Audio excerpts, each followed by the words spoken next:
This is what 39 years of happy marriage looks like. Come on, say amen. And praise the Lord. I heard that Anand and his wife are about to celebrate 43 years on December 12th. Y'all need to take him out and get him some Indian food. That's right. He's a wonderful man. We've appreciated him so much. But my wife and I, wow, let's just look at some pictures together first. Come on inside, sweetheart. This is the church where we met together at 16 years old, and we also got married there. This is us growing up together. In New York, it's kind of customary that it's just wearing suits is a thing that we do in New York. This is me when afros were famous. When I was growing up, even white guys had afros. Back then with John Travolta and Staying Alive, everybody had afros back then. That was not my biggest afro. That was my biggest afro. That's my wife's mom, Aunt B, who's now resting in Jesus. What a mother she was. She was a mother of 8. You want to say anything about your mom, honey, before you go any further? Okay, yeah, she's not going to say anything. She still misses her mom so dearly. Her mom had 8 children. My wife is the youngest of 8. I'll tell you about that. She's the last girl, and she had 5 brothers. I'll tell you about them in a moment. And this is a picture that we took together one day a number of years ago that was featured on the 3ABN World magazine. But here are her surviving siblings. I'll use my pointer to go through. That is the sister that they talk almost every day, even here in Singapore. They find a way to connect, even though the hours are, they're like 13 hours ahead of us. We're 13 hours ahead of them. This is her oldest sister, Elaine. That's her mom. Obviously, that's my sweetheart right there. That's her brother. He's the knucklehead of the family. He's a comedian 24 hours a day. Love him. That's Cliff. Then that's Ken, her brother there. They live in Florida. These two, they both live in Florida. That's her other brother, Glenn, and he lives in New York. And that's her oldest brother, Lance, and he lives in Florida. So out of this picture, you have 5 of your siblings that live in Florida, 1 in New York, and these are the ones that are surviving. These are the ones that have survived. But let me just tell you something. Honey, I want you to share about us dating, and this is really funny. Come on, you can stand in the middle, honey. Good evening. I used to date this lovely young man when I was a teenager, but I couldn't have boyfriends, okay? Especially at 16, so I had to, only way I could have him to my house is for Friday night worship. See, my dad, I was born in England. My parents are from the island of Jamaica. Anybody heard of Jamaica before? Okay, yeah. My mom and dad were from Jamaica. My father, he was half Scottish and half Jamaican. So anyway, my mom, after my dad died in England, she moved to New York, Brooklyn. She bought a house, and we all lived there, and she would say, I would say, come over for worship. There was 8 of us. I had 5 brothers. So he would come over for worship, and my mom would say, she had a strong Jamaican accent. And she would say, John, would you read the scripture?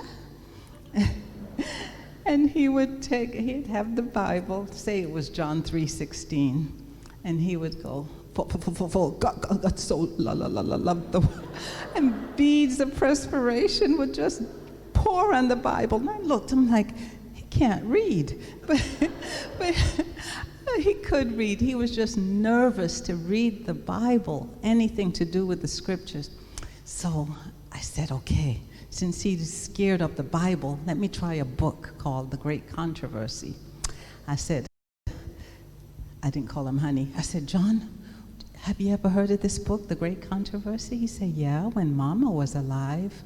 I said, why don't we read it? And by then, I would think I was about maybe 18, 19, okay. And so he says, okay, let's read it. And we read, what did we read, honey? Now, keep this in mind. I'm partying. I'm living for the world. I am not a Jesus person yet. And the first chapter she had me read in the Great Controversy was The Time of Trouble. That woke him up. I mean, literally, that Friday evening, I was between a decision to move to Miami and become a disc jockey or stay in New York. And I said to somebody at my job, wait, I worked at Bank of America. That Friday evening, I would go to work every day with a pool stick. I would go to work every day with a pool stick in one hand and a boom box. Anybody remember big old huge radio where you turn it up and it cuts your head off? And that Friday evening when we read the chapter of the time of trouble, and then the next one, the promises of Christ's return, I fell to my knees that evening and repented and cried and poured my heart out.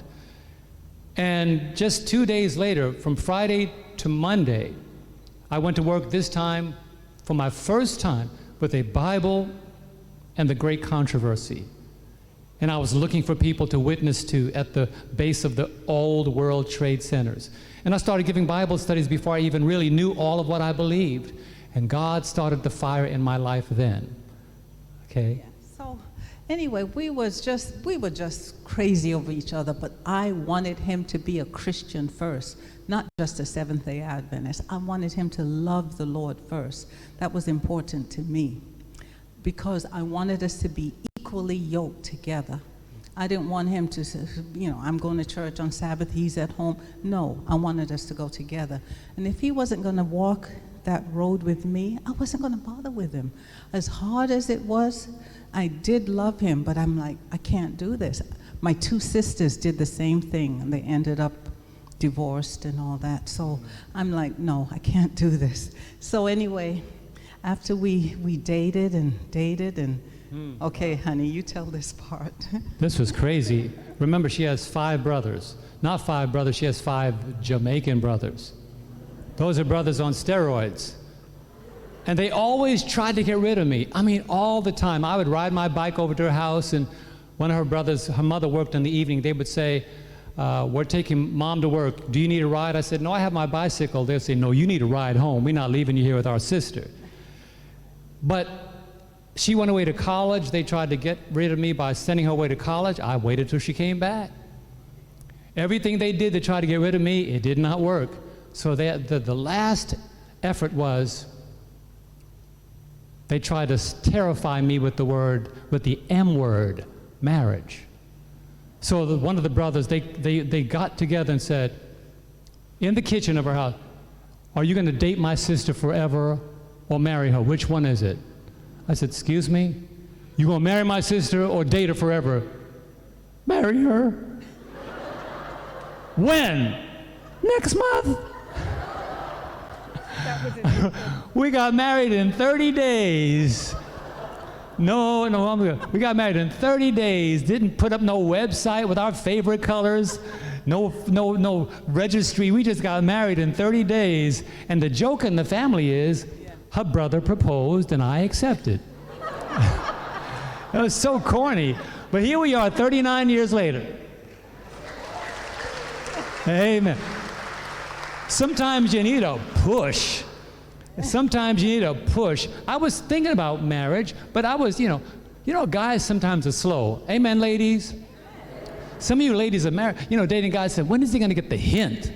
And I was one of those guys, but here we are 39 years later, and I'm so happy. Now I want to really let my wife sweat. Isn't she beautiful? No.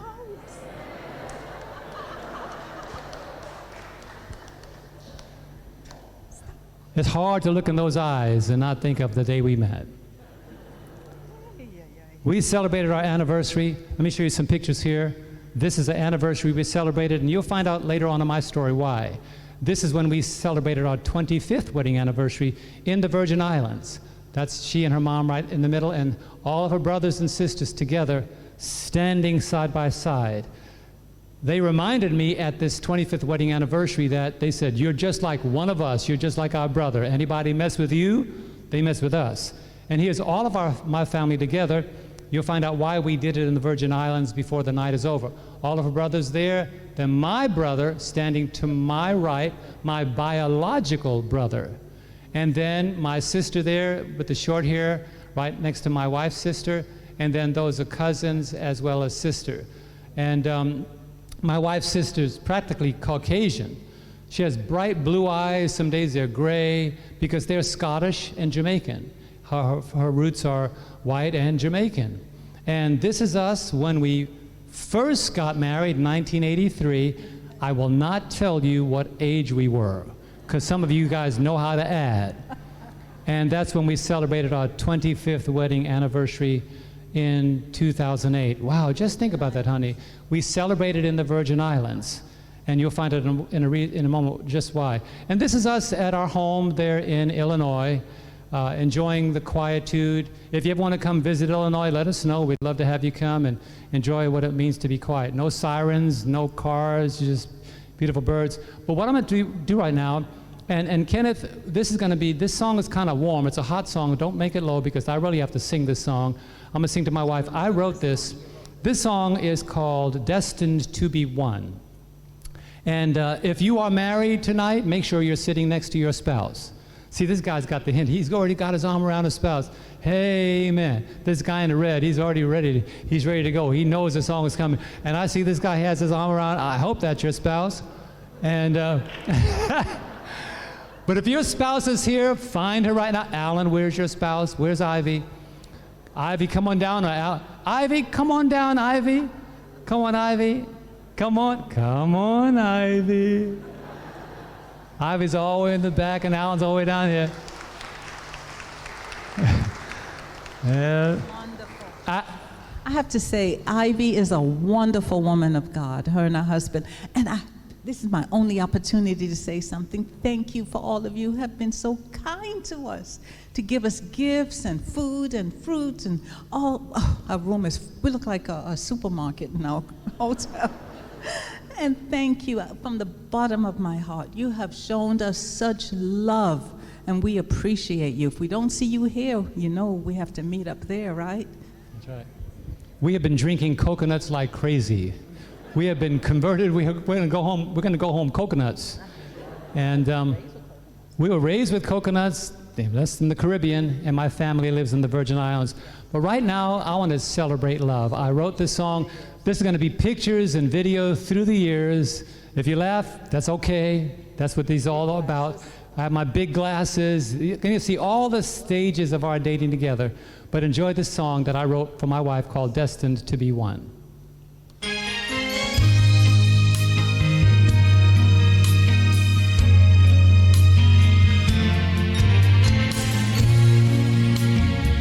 I'm going to sing to you, babe. Let's just go in the middle. They'll see it.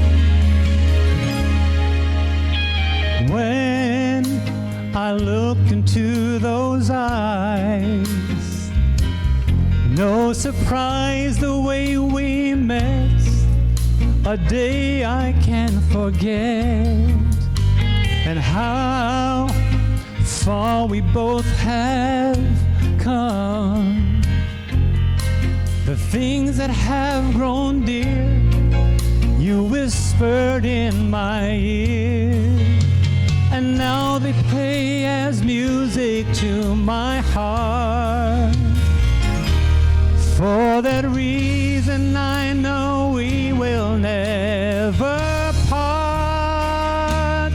Blessed be the tie that binds our hearts.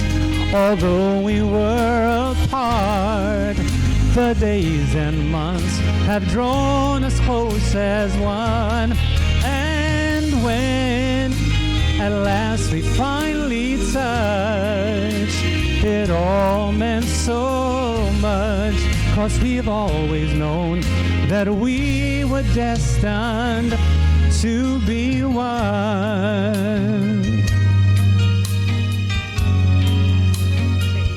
Tahiti, Australia.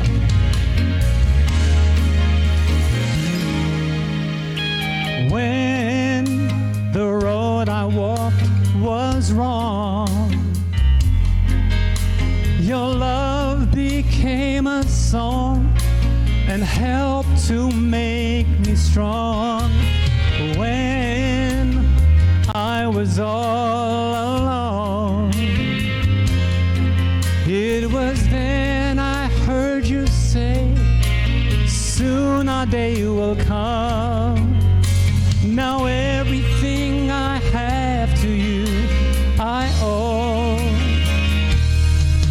and the love we share, I want the world to know.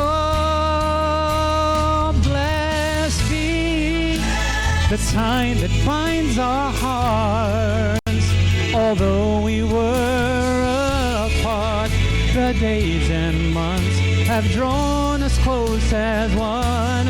And when at last we finally touch, it all meant so much, 'cause we've always known that we were destined to be one. Now that our hearts have become one, there is no other way, taking us from where our love began to that eternal day.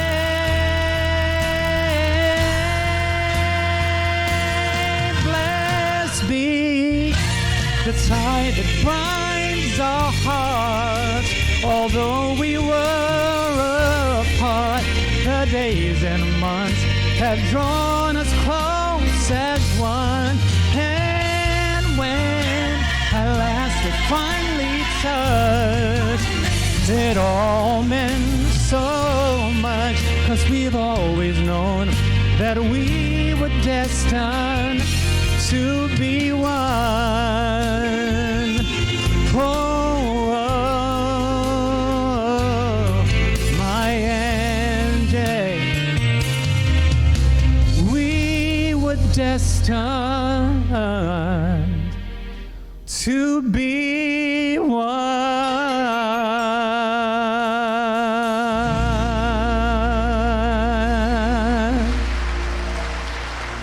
Hey.